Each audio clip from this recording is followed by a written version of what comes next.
Hi everybody, it's Aisa Forest Naturals, and I know I haven't been around for a while, but there is a reason, and it's kind of wacky and out there. So this video is basically like an update on my health, some of my health issues, my quest for motherhood, and some other kooky things that are going on that are getting a little scary, a little overwhelming, and I held off as long as I could not talking about them. So before we get into any of that, I just want to say something that's going to sound really conceited, but my hair is so friggin' awesome today, and you can't tell because I'm looking at myself in this little viewfinder thing, and it is looking like it's got a lot of little wispy things, but in real life it's completely soft and rounded. It just is fluffy, voluptuous, and beautiful in real life, and on camera it is just looking like, I don't know, a afro with little tiny dreadlocks on the end. So I'm gonna suck it up, but I just wanted you guys to know that right now I am fantabulous in real life. Okay,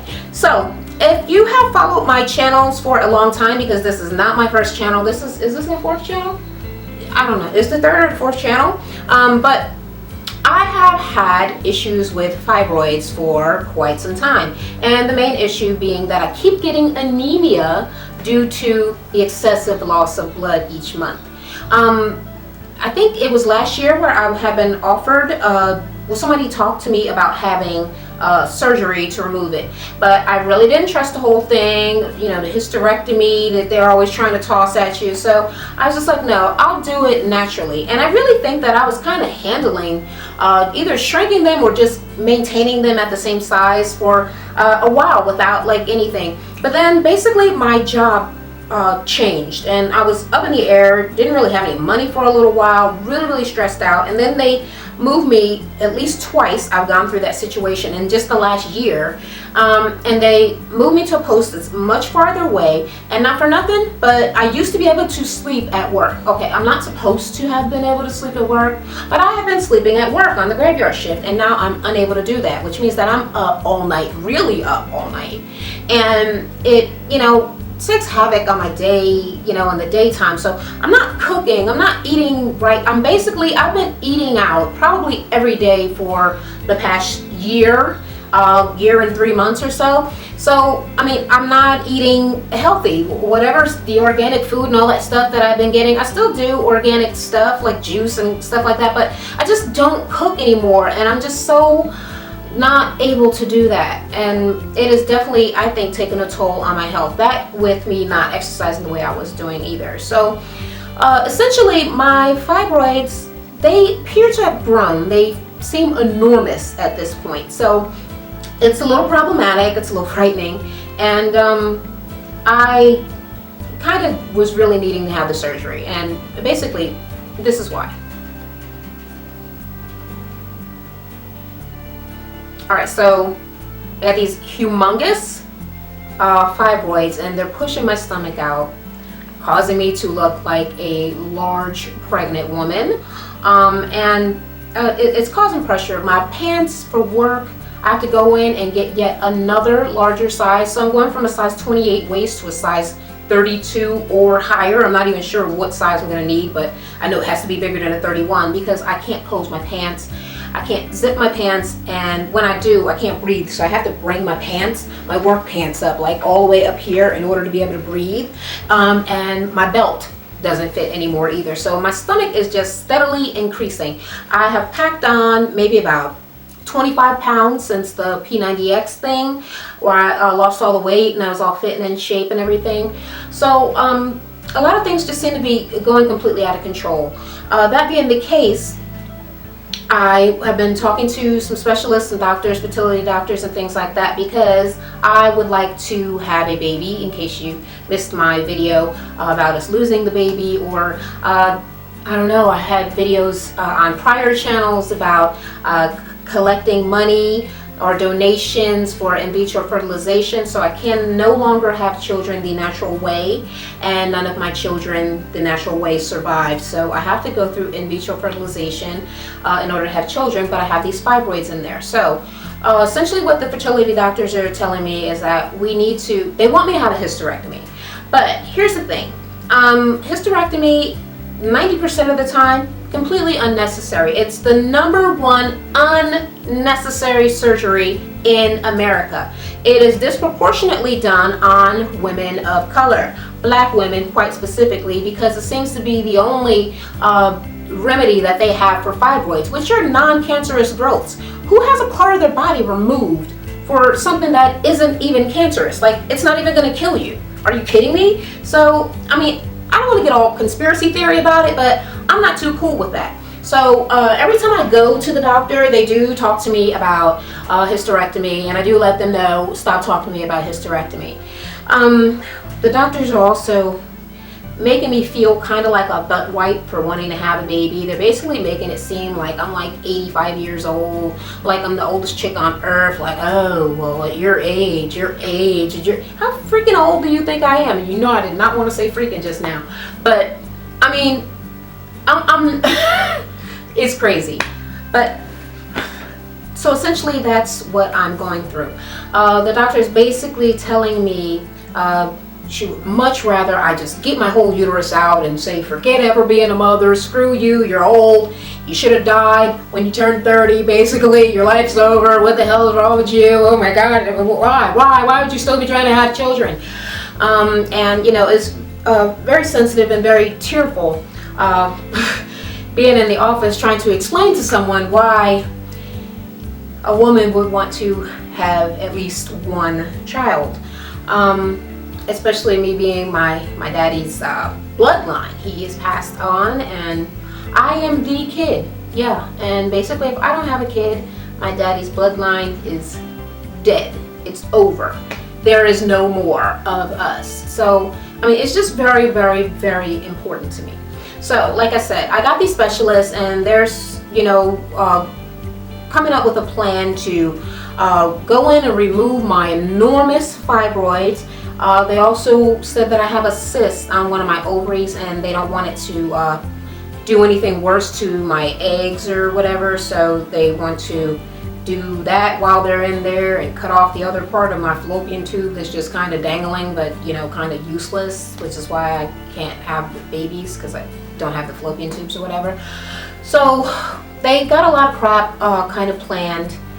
But in order to do all this, okay, so because I'm losing this enormous amount of blood and I'm always anemic, they're really, really concerned about that. So what they did was they gave me some shot called lupron, which put me into menopause. They said that it'll put me into menopause for 3 months, and they wanted the menopause to basically stop my period so that I would stop losing all this enormous amounts of blood, because I'm going to have blood transfusions, and their biggest concern about the surgery is me losing a lot of blood, and they don't know exactly how much blood I'm going to lose from the cutting of the fibroid, or you know how big the vein is that's feeding it blood, or just whatever. So it's just a really big thing with that.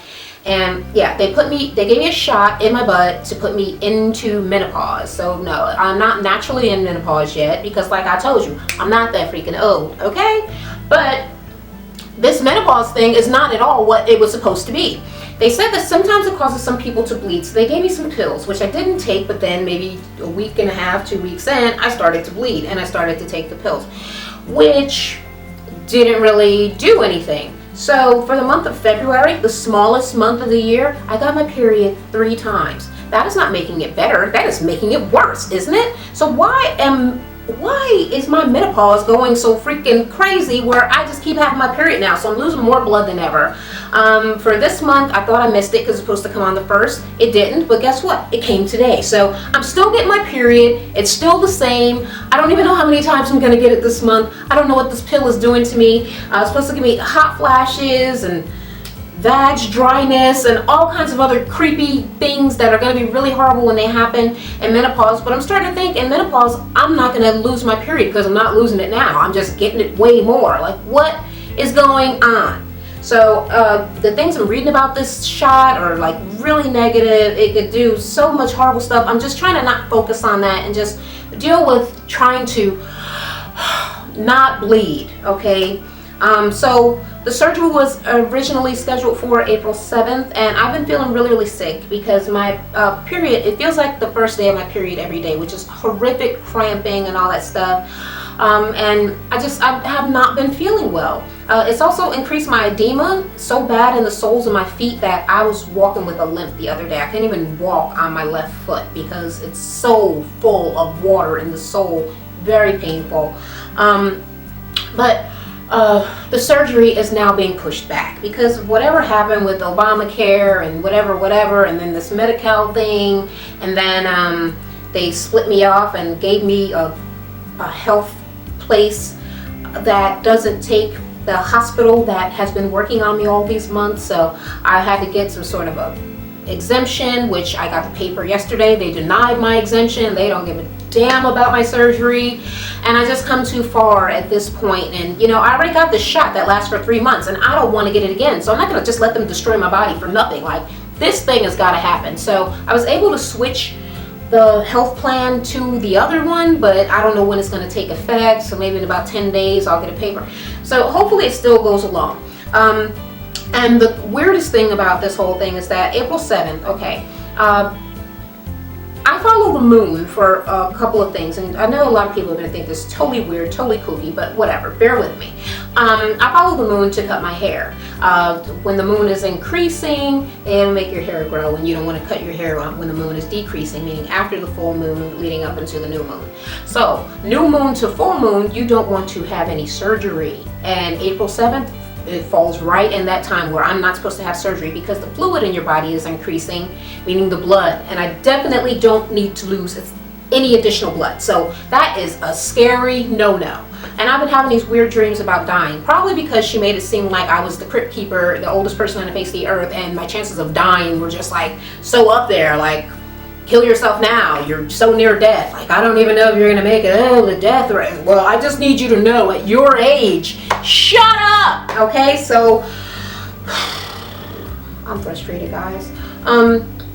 It's still supposed to happen, but I need it to happen, okay, on the right side of the moon, and then it has to be not on Capricorn because there's something bad with that, and it shouldn't be in the month, the sign that corresponds with the part of your body. So for the uterus, that corresponds with the sign Cancer. So the moon should not be in Cancer. And April 7th, guess what? It's in Cancer. So the wrong side of the moon and in Cancer. I'm just afraid of dying because it's been freaking me out thinking about it, and all the pain I've been going through. So I would really like for it to be a little near the end. So maybe when it gets through and they tell me how long it's going to take for it to kick in, it might line up with those dates, and hopefully she will have something available. If not, I might just go with a different surgeon that probably doesn't think I'm so old, or is a little bit more excited about my plight to want to have a child.